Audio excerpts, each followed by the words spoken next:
In this video, we'll be working on trig review.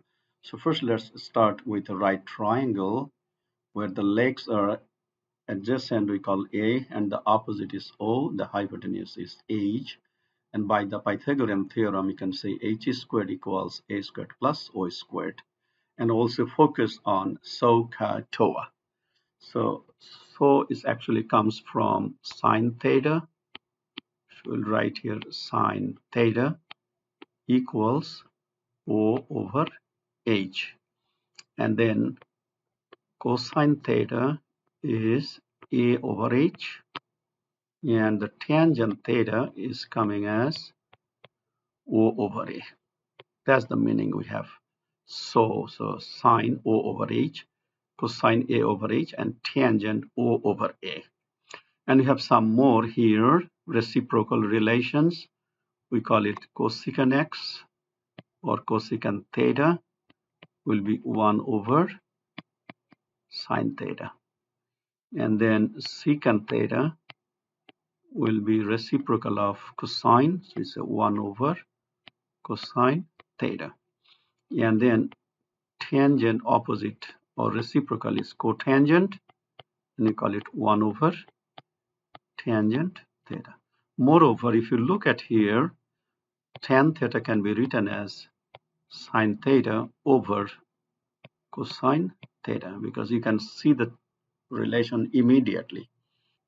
And then same way, cotangent should be cosine theta over sine theta.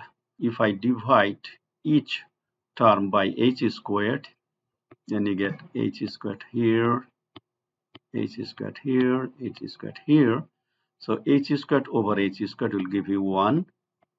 And if you see a over h, so a over h is cosine theta, so it will be cosine squared theta. O over h gives you sine theta, so it is sine squared theta. So from the Pythagorean theorem and the definition of sine cosine, you can produce your first trig identity. Sine squared theta plus cosine squared theta equals 1. And then we can produce two more. For example, I'm dividing both sides by sine squared. So 1 over sine squared will give me cosecant squared.